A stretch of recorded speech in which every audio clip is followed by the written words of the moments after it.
नमस्कार साथियों, मैं आज अति महत्वपूर्ण सेशन के साथ आपके सामने पुनः उपस्थित हुआ हूं ताकि आने वाला एग्जाम में आपको अधिक से अधिक मदद मिल सके। जो भी बीपीएससी टीचर एग्जामिनेशन तैयारी कर रहे हैं दोस्तों, सभी वीडियो आप देखने का प्रयास कीजिएगा। एक एक वीडियो आपके लिए महत्वपूर्ण साबित होगा। तो पहला क्वेश्चन है, किस संविधान संशोधन के तहत लोकसभा के कार्यकाल को 6 वर्ष से घटा करके 5 वर्ष कर दिया गया है? देखिए, बहुत इंपॉर्टेंट क्वेश्चन है दोस्तों। खास करके यही सब क्वेश्चन एग्जामिनेशन में पूछा जाता है। तो वह कौन सा संविधान संशोधन था? तो 44वां संविधान संशोधन 1978 में आया था। कब आया था? 1978 में ये 44वां संविधान संशोधन आया था, जिसमें लोकसभा के कार्यकाल को 6 वर्ष से घटा करके 5 वर्ष कर दिया गया था। ऑप्शन क्या हो जाएगा? ऑप्शन बी हो जाएगा। क्लियर? जबकि 42वां संविधान संशोधन 1976 में आया था। 42वां संविधान संशोधन 1976 में लाया गया था, और इसी संविधान संशोधन 42वां संविधान संशोधन के तहत जो है लोकसभा के कार्यकाल को 5 वर्ष से बढ़ा करके क्या कर दिया गया था? 6 वर्ष कर दिया गया था। क्लियर? तो 5 वर्ष से बढ़ा करके 6 वर्ष किस में कर दिया गया? 42वां संविधान संशोधन 1976 में। और 44वां संविधान संशोधन 1978 में क्या किया? उसको 6 वर्ष से घटा करके 5 वर्ष कर दिया गया। अर्थात लोकसभा का कार्यकाल जो है 5 वर्ष का है। क्लियर? तो इस तरह से आप क्लियर समझ में आ गया होगा। नेक्स्ट क्वेश्चन देखते हैं। नेक्स्ट क्वेश्चन है, फिजी द्वीप अवस्थित है। फिजी द्वीप कहाँ है? फिजी द्वीप ये प्रशांत महासागर में पड़ता है। कहाँ पड़ता है दोस्तों? ये प्रशांत महासागर में पड़ता है। ऑप्शन क्या हो जाएगा? ऑप्शन बी हो जाएगा, प्रशांत महासागर। नेक्स्ट क्वेश्चन है, बिहार में 2022-23 के अनुसार वास्तविक प्रति व्यक्ति आय कितना होता है? कितना है? वास्तविक प्रति व्यक्ति आय कितना है? तो 35,119 रुपया है 2022-23 के अनुसार। क्लियर? अभी तो और भी बढ़ गया होगा। समझ में आ गया? नेक्स्ट क्वेश्चन है, मानव शरीर में पसलियों के कितने जोड़े होते हैं? मानव शरीर में पसलियों के कितने जोड़े होते हैं? तो 12 जोड़े होते हैं, अर्थात 24 पसली होता है दोस्तों। कितना होता है? 12 जोड़े होते हैं, अर्थात 24 पसली होता है। तो ऑप्शन क्या हो जाएगा? सी हो जाएगा। नेक्स्ट क्वेश्चन है, परम शून्य ताप क्या है? परम शून्य ताप क्या है? तो परम शून्य ताप जो है दोस्तों, वह न्यूनतम संभव ताप है। क्या है? वह न्यूनतम संभव ताप है। अर्थात सैद्धांतिक रूप से न्यूनतम संभव ताप जो है परम शून्य ताप कहलाता है। ऑप्शन सी हो जाएगा। नेक्स्ट क्वेश्चन है, जल में वायु की बुलबुला किसके भांति कार्य करता है? जल में वायु का जो बुलबुला होता है वह अवतल लेंस की तरह कार्य करता है दोस्तों। किसके तरह कार्य करता है? अवतल लेंस की तरह कार्य करता है। बहुत इंपॉर्टेंट है। तो जल में वायु की बुलबुला किसके भांति कार्य करता है? अवतल लेंस के भांति कार्य करता है। ऑप्शन बी हो जाएगा। नेक्स्ट क्वेश्चन है, भोजन के रूप में उपयोग होने वाले समुद्री शैवाल की पहचान कीजिए। भोजन के रूप में उपयोग होने वाले समुद्री शैवाल की पहचान कीजिए। तो सरगासम होता है। ऑप्शन क्या हो जाएगा? बी हो जाएगा, सरगासम। क्लियर? नेक्स्ट क्वेश्चन है, किस पादप जगत का उभयचर कहा जाता है? किसे हो जाएगा? किसे पादप जगत का उभयचर कहा जाता है? उभयचर अर्थात क्या होता है? जो जल में रहता है और जो थल पर रहता है। अर्थात स्थल और जल में जो रहने वाला जीव जंतु है उसको क्या बोलते हैं? उभयचर बोला जाता है। क्लियर? तो वैसा पादप जगत जो कि उभयचर है, तो वो ब्रायोफाइटा होता है। क्या होता है? ब्रायोफाइटा होता है। ऑप्शन बी हो जाएगा। नेक्स्ट क्वेश्चन है, छाया में उगाई जाने वाले पौधे को क्या कहते हैं? बहुत इंपॉर्टेंट है। छाया में क्या है? छाया में उगाए जाने वाले छाया में उगाए जाने वाले पौधे क्या कहलाते हैं? छाया में जो उगाया जाता है पौधे को, उसको क्या बोलते हैं? तो उसको साइकोफाइट्स बोला जाता है। उसको क्या बोला जाता है? साइकोफाइट्स बोला जाता है। ऑप्शन सी हो जाएगा। क्लियर? नेक्स्ट क्वेश्चन है, कौन सा पादप जगत द्विबीजपत्री और एक बीजपत्री, देखिए ये एक बीजपत्री है और ये द्विबीजपत्री है, ये दोनों जो है अलग अलग वर्ड है, ठीक ना। तो कहता है कि कौन सा पादप जगत द्विबीजपत्री और एक बीजपत्री में विभक्त होता है, वह कौन सा पादप जगत है जो कि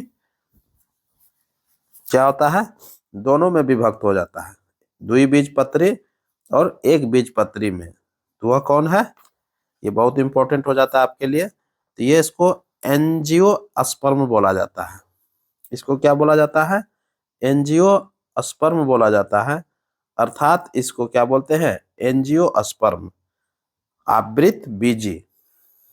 ऑप्शन दिया हुआ नहीं है इसलिए नन ऑफ दिस कर लीजिएगा, आवृत बीजी, एंजियोस्पर्म, क्लियर, आवृत बीजी,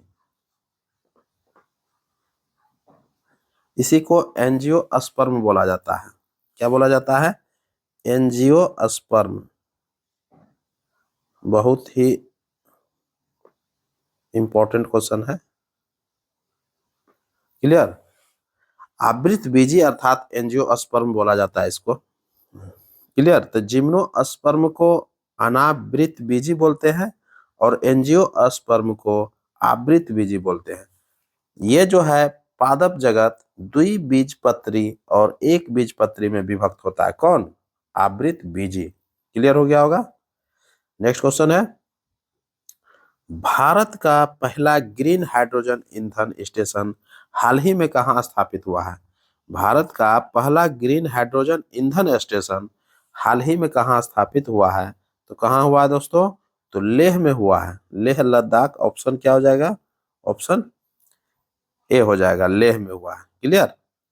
नेक्स्ट क्वेश्चन है, हाल ही में ब्रिक्स शिखर सम्मेलन 2024 में पीएम मोदी ने रूसी राष्ट्रपति पुतिन को सोहराय पेंटिंग भेंट किया है। बहुत इंपॉर्टेंट क्वेश्चन है ये, तो निश्चित ही एग्जामिनेशन में रहेगा दोस्तों, खास करके जो भी आप बिहार गवर्नमेंट, स्टेट गवर्नमेंट का तैयारी कर रहे हैं दोस्तों, जो भी आप एग्जामिनेशन का तैयारी कर रहे हैं, बीपीएससी से रिलेटेड या तो सचिवालय से रिलेटेड, हर आपको वनडे एग्जामिनेशन में ये क्वेश्चन देखने के लिए मिलेगा। तो हाल ही में ब्रिक्स शिखर सम्मेलन 2024 में रूस में संपन्न हुआ है, वहीं पर पीएम मोदी गए हुए थे और पीएम मोदी ने रूसी राष्ट्रपति पुतिन को सोहराय पेंटिंग भेंट किया है। कौन सा पेंटिंग, देखिए सोहराय पेंटिंग, ये बहुत इंपॉर्टेंट पेंटिंग है, सोहराय पेंटिंग भेंट किया है। तो यह जो कला है किस राज्य से संबंधित है, तो यह जो कला है ये झारखंड राज्य से संबंधित है दोस्तों, बहुत इंपॉर्टेंट है। यह जो कला है कहाँ से संबंधित है, तो झारखंड राज्य से संबंधित है। ऑप्शन क्या हो जाएगा, झारखंड हो जाएगा, ऑप्शन ए हो जाएगा, क्लियर। नेक्स्ट क्वेश्चन है, कौन सा बैंक, क्या है, कौन सा बैंक वर्तमान में देश का दूसरा सबसे बड़ा सार्वजनिक क्षेत्र का बैंक बन गया है, सार्वजनिक क्षेत्र का बैंक बन गया है, अर्थात पीएनबी हो जाएगा। पंजाब नेशनल बैंक जो है, ऑप्शन क्या हो जाएगा, सी हो जाएगा। पंजाब नेशनल बैंक सार्वजनिक क्षेत्र का बैंक बन गया है, क्या बन गया है, सार्वजनिक क्षेत्र का बैंक बन गया है। तो ऑप्शन क्या हो जाएगा, सी हो जाएगा। ये वर्तमान में देश का दूसरा सबसे बड़ा सार्वजनिक क्षेत्र का बैंक बन गया है, क्लियर। नेक्स्ट क्वेश्चन है, झारखंड के 14वें, देखिए 14वें है ये, झारखंड के 14वें मुख्यमंत्री के रूप में हाल ही में किसने शपथ ग्रहण किया है। 14वां जो मुख्यमंत्री के रूप में शपथ ग्रहण किया है वो हेमंत सोरेन किए हुए हैं। तो ऑप्शन क्या हो जाएगा, ऑप्शन बी हो जाएंगे, क्लियर। नेक्स्ट क्वेश्चन है, अंतर्राष्ट्रीय गीता महोत्सव 2024 का हाल ही में कहां पर हुआ है। अंतर्राष्ट्रीय गीता महोत्सव 2024 जो आयोजन हुआ है हाल ही में कहां हुआ है, तो ये कुरुक्षेत्र में हुआ है दोस्तों, हरियाणा के कुरुक्षेत्र में हुआ है, ऑप्शन बी हो जाएगा। नेक्स्ट क्वेश्चन है, हवा का वाष्प घनत्व कितना होता है। हवा का बाष्प घनत्व कितना होता है? तो हवा का जो बाष्प घनत्व होता है वो 14.4 होता है दोस्तों। बहुत इंपॉर्टेंट क्वेश्चन है। हवा का बाष्प घनत्व कितना होता है? 14.4 होता है। Clear? Option B. Next question है, मोनाजाइट किसका अयस्क है?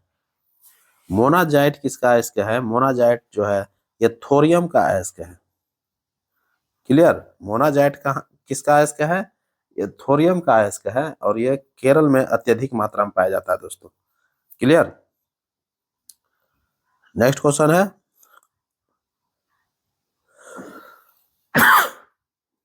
आवर्त सारणी में पहला तत्व कौन है? बहुत इंपॉर्टेंट है। आवर्त सारणी में पहला तत्व कौन है?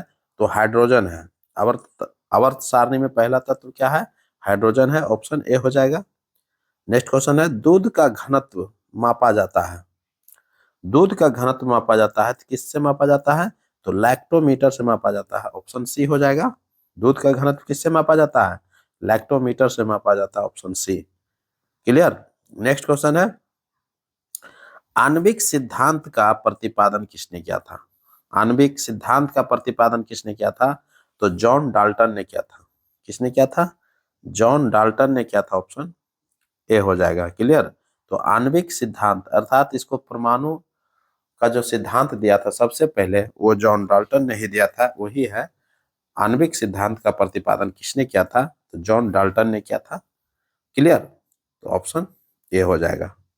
नेक्स्ट क्वेश्चन है, प्याज रूपांतरित रूप है। प्याज किसका रूपांतरित रूप है? प्याज जो है ये तना का रूपांतरित रूप है। किसका है? तो प्याज एक तना है। ऑप्शन क्या हो जाएगा? ऑप्शन बी हो जाएगा। प्याज एक तना है। क्लियर? क्लियर हो गया होगा? तना कर लीजिएगा। प्याज क्या है? प्याज एक तना है। नेक्स्ट क्वेश्चन है, निमोनिया से प्रभावित अंग कौन है? निमोनिया से प्रभावित अंग कौन है? तो निमोनिया से जो प्रभावित अंग है वो फेफड़ा होता है। देखिएगा बच्चे लोग में ज्यादा निमोनिया होता है और सांस लेने में जो है ये बहुत ही दिक्कत करता है। तो निमोनिया से प्रभावित अंग क्या है? तो फेफड़ा है। नेक्स्ट क्वेश्चन है, निम्न में से कौन सा सत्य है? निम्न में से वह कौन सा कथन सत्य है? तो एक एक करके कथन देखते हैं। पहला कथन है, विद्युत का सबसे अच्छा सुचालक चांदी है। देखिए बहुत इंपॉर्टेंट है। विद्युत का सबसे अच्छा जो सुचालक होता है वो चांदी होता है। क्लियर? और जबकि ऊष्मा का सबसे अच्छा जो चालक होता है वो क्या होता है दोस्तों? वो पारा होता है। बहुत इंपॉर्टेंट है। वो क्या होता है? ऊष्मा का अगर पूछेगा तो ऊष्मा का सबसे अच्छा चालक जो होता है सुचालक वो क्या होता है? वो पारा होता है। और विद्युत का सबसे अच्छा चालक जो होता है वो चांदी होता है। बहुत इंपॉर्टेंट है, ध्यान में रखिएगा।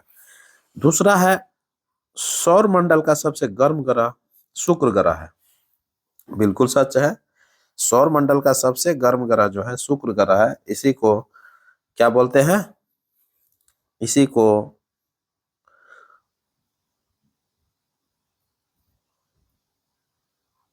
शुक्र ग्रह को जो है सांझ का तारा भी बोलते हैं और भोर का तारा भी बोलते हैं। क्लियर? ये इंपॉर्टेंट हो जाता है। तो सौर मंडल का सबसे गर्म ग्रह जो है वो शुक्र ग्रह है। ऑप्शन क्या हो जाएगा? ऑप्शन बी भी सत्य है। तो सौर मंडल का सबसे गर्म ग्रह कौन है? शुक्र ग्रह है। और सबसे चमकीला ग्रह कौन है? तो शुक्र ग्रह है। ये ध्यान में रखिएगा। तीसरा जो है ऑप्शन सी, सामान्य मानव हृदय में 4 कोष्ठ होते हैं। देखिए कोष्ठ हो जाएगा, कास्ट लिख दिया है। 4 कोष्ठ होते हैं। कितना होते हैं? 4 कोष्ठ होते हैं। तो ये भी ऑप्शन सत्य है। तो क्या हो जाएगा? सामान्य मानव हृदय में कितने कोष्ठ होते हैं? चेंबर जिसको बोलते हैं। हृदय में जो मानव के हृदय में 4 चेंबर होते हैं तो वही लिख दिया है। तो ऑप्शन क्या हो जाएगा? सी भी सत्य है। तो प्रयुक्त में से ये तीनों कथन सत्य है। क्लियर? तो ऑप्शन डी हो जाएगा। क्लियर? चलिए नेक्स्ट क्वेश्चन की ओर बढ़ जाते हैं। हाल ही में प्रधानमंत्री मोदी को कहाँ विश्व शांति पुरस्कार मिला है? बहुत इंपॉर्टेंट है। हाल ही में विश्व शांति पुरस्कार दिया गया है, तो ये अमेरिका में दिया गया दोस्तों। ऑप्शन क्या हो जाएगा? ऑप्शन ए हो जाएगा अमेरिका। नेक्स्ट क्वेश्चन है, खेलो इंडिया यूथ गेम्स और पारा गेम्स 2025 में मेजबानी कौन करेगा? 2025 का जो यूथ गेम होगा दोस्तों, बहुत इंपॉर्टेंट गेम होने जा रहा है। ये खेलो इंडिया यूथ गेम होगा 2025 में। ये कहाँ पर होगा? अप्रैल 2025 में होगा, अप्रैल के महीना में होगा 2025 में। ये पारा गेम्स होगा, पैरा गेम्स होता है। क्लियर? पैरा गेम्स और खेलो इंडिया यूथ गेम्स होगा, तो ये कहाँ पर होगा 2025 में? तो ये बिहार में होगा दोस्तों। बहुत इंपॉर्टेंट है ये, खास करके जो भी आप एग्जामिनेशन दे रहे हैं। क्लियर? तो ये बिहार में होगा, ऑप्शन ए हो जाएगा। क्लियर? नेक्स्ट क्वेश्चन है, अंतर्राष्ट्रीय छात्र दिवस कब मनाया जाता है? अंतर्राष्ट्रीय छात्र दिवस कब मनाया जाता है? तो अंतर्राष्ट्रीय छात्र दिवस जो मनाया जाता है दोस्तों, 17 नवंबर के दिन मनाया जाता है। ऑप्शन क्या हो जाएगा? 17 नवंबर, ऑप्शन ए हो जाएगा। जबकि संविधान दिवस कब मनाया जाता है? 26 नवंबर को मनाया जाता है संविधान दिवस। क्लियर? नेक्स्ट क्वेश्चन है, हाल ही में भारत के पहले संविधान संग्रहालय का उद्घाटन कहाँ हुआ है? हाल ही में भारत के पहले संविधान संग्रहालय का उद्घाटन कहाँ हुआ है? तो सोनीपत में हुआ है दोस्तों। ऑप्शन क्या हो जाएगा? हरियाणा के सोनीपत में हुआ है, ऑप्शन ए हो जाएगा। क्लियर? नेक्स्ट क्वेश्चन है, और ये अंतिम क्वेश्चन होगा। कहता है कि अब कोई बहाना नहीं कैंपेन किसने शुरू किया है? बहुत इंपॉर्टेंट कैंपेन है ये। बाल विवाह मुक्त अभियान सुने होंगे। बाल विवाह मुक्त अभियान नई दिल्ली से प्रारंभ किया था आशापूर्णा देवी ने। उन्होंने ही अब कोई बहाना नहीं कैंपेन शुरू किया है, तो अन्नपूर्णा देवी हो जाएगा, ऑप्शन बी हो जाएगा। क्लियर? समझ में आ गया होगा। अब कोई बहाना नहीं कैंपेन चलाया किसने? तो अन्नपूर्णा देवी ने चलाया है। बाल विवाह मुक्त भारत, बाल विवाह मुक्त जो चलाया है अभियान, वह किसने चलाया है? तो आशापूर्णा देवी ने चलाया है, नई दिल्ली से चलाया है। क्लियर? तो आशापूर्णा देवी ने नई दिल्ली से क्या चलाया है? भारत बाल विवाह मुक्त अभियान चलाया है। क्लियर? ये बहुत इंपॉर्टेंट है। आने वाला जो भी एग्जामिनेशन आप दे रहे हैं, उसमें आपको देखने के लिए एग्जामिनेशन में क्वेश्चन मिलेगा। तो इसी के साथ बहुत बहुत धन्यवाद। नमस्कार, जय हिंद।